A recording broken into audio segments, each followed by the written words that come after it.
Most people are waiting for their life to change so they can feel gratitude, to feel abundance, to feel whole. You know, that's the old model of cause and effect, you know. So if you're living with emptiness, you're living with lack, you're living with pain, most people have been conditioned that something out there has to take away this emptiness or feeling inside of them. But if you believe that you're creating your life and you're living by lack, well, lack isn't going to create abundance, right?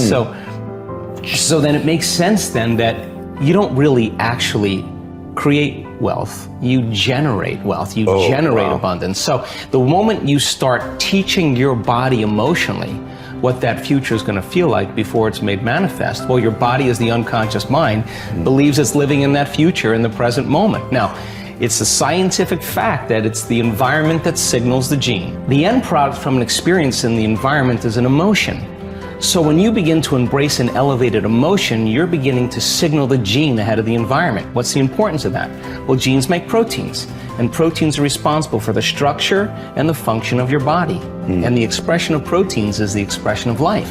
So by you creating an elevated emotion and teaching your body what that future will feel like before it's made manifest, your body's starting to live in that future reality in the present moment. Now here's the key.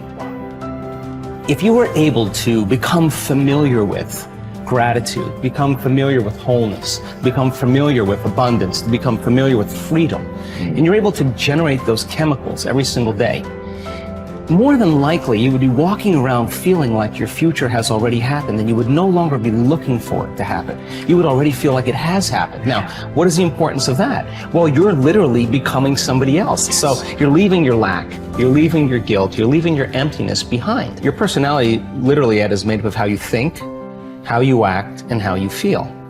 And how you think, how you act, and how you feel is your personality, and your personality is intimately connected to your personal reality, your life. So then if you want to change your life, your personal reality, you got to change your personality. And here we go again. You got to start becoming conscious of your unconscious thoughts. You got to start noticing how you act, how you speak. You got to pay attention to how you're feeling. Some people would live in guilt their whole entire life and don't even know it's guilt because at least it feels like them. So then when you start doing that, you begin to objectify your subjective self. So then when you begin to make small changes, back to thought, a new thought should lead to a new choice. A new choice should lead to a new behavior. A new behavior should create a new experience, and a new experience should create a new emotion. And that new emotion is teaching your body chemically to understand what your mind has intellectually understood. Now your body is embodying the truth.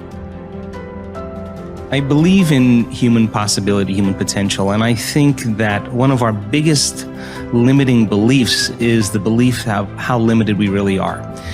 And so my interest is to give people the science to begin to understand how powerful they really are.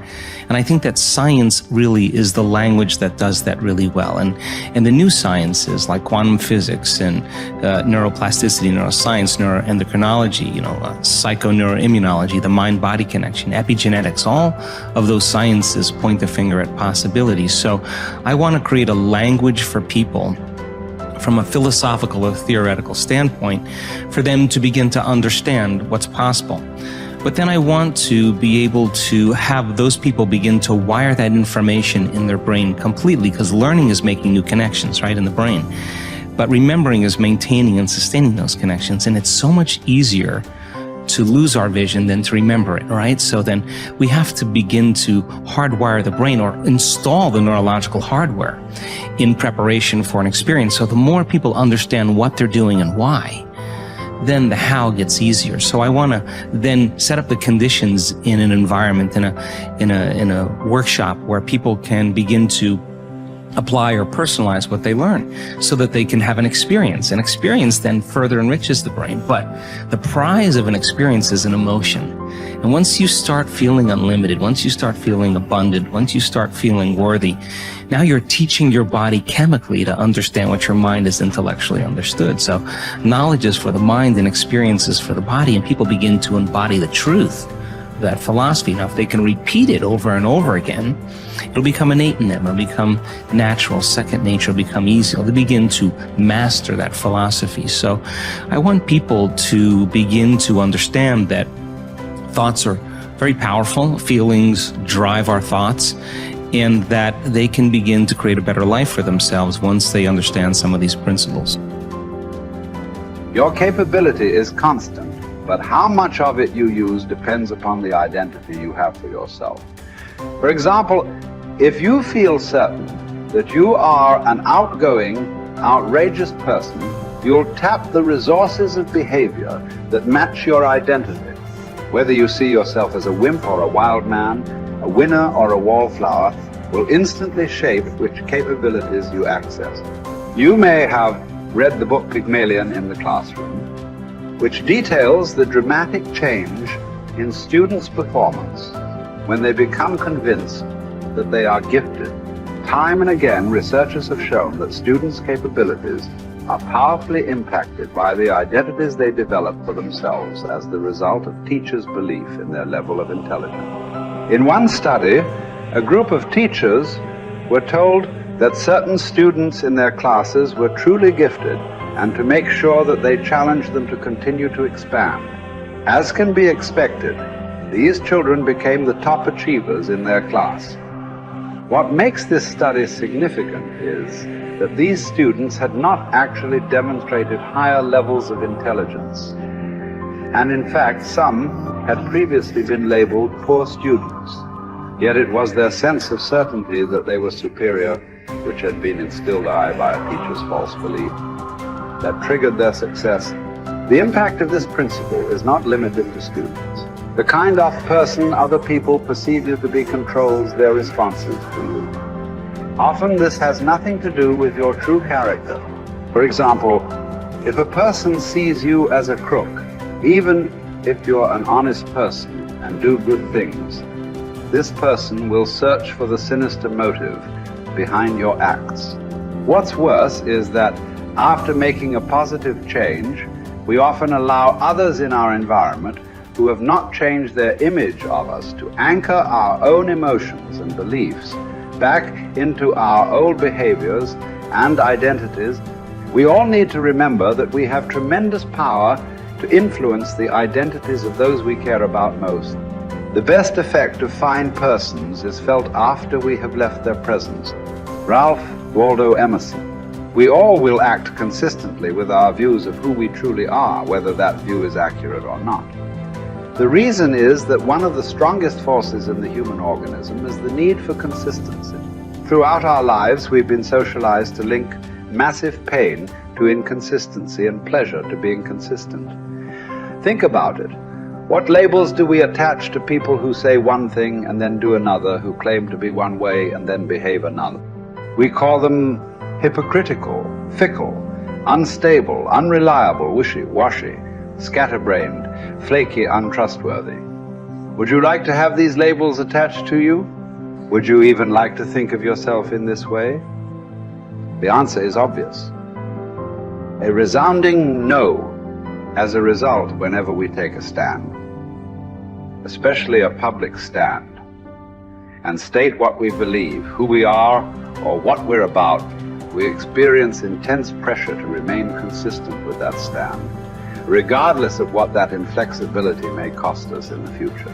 Conversely, there are tremendous rewards for remaining consistent with our stated identities. What do we call people who are consistent? We use words like trustworthy, loyal, steady, solid, intelligent, stable, rational, true blue.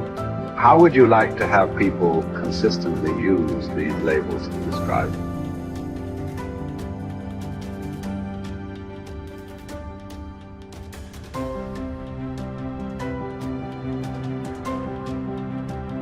Becomes irrevocably tied to your ability to avoid pain and gain pleasure.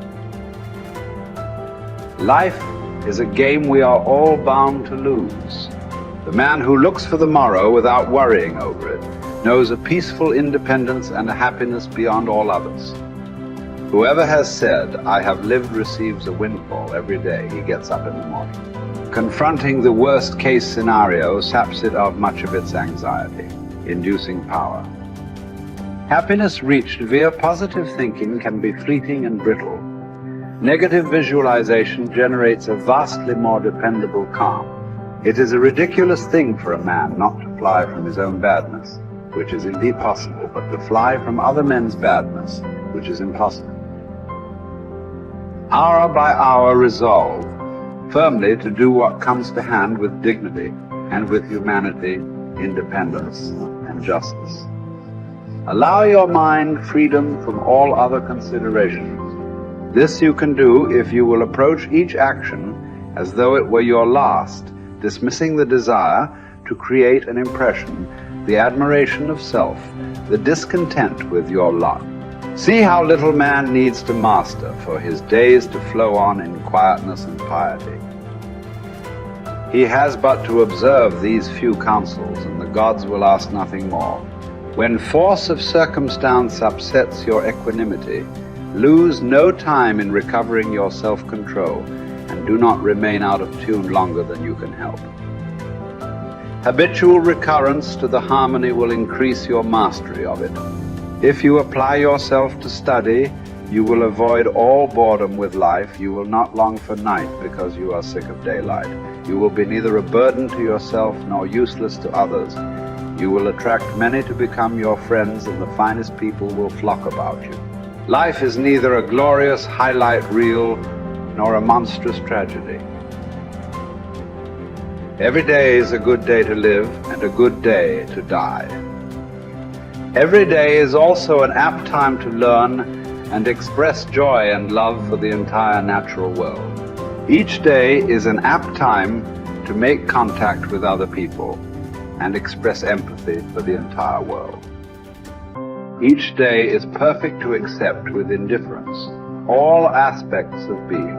Perhaps struggle is all we have because the God of history is an atheist and nothing about his world is meant to be. So you must wake up every morning knowing that no promise is unbreakable, least of all the promises of waking up at all. This is not despair. These are the preferences of universe itself. Verbs over nouns, actions over states, struggle over hope. And here are two of the most immediately useful thoughts you will dip into. First, that things cannot touch the mind. They are external and inert. Anxieties can only come from your internal judgment. Second, that all these things you see will change almost as you look at them, and then will be no more. Constantly bring to mind all that you yourself have already seen change. The universe is change. Life is judgment. Each of us is impermanent wave of energy folded into the infinite cosmic order. Acknowledgement of the fundamental impermanence of ourselves unchains us from the strictures of living a terrestrial life stuck like a needle, vacillating between the magnetic pull of endless desire and the terror of death. Once we achieve freedom from any craving and all desires, and we are relieved of all titanic fears, we release ourselves from living in perpetual distress. Once we rid ourselves from any impulse to exist, we discover our true place in the universal order.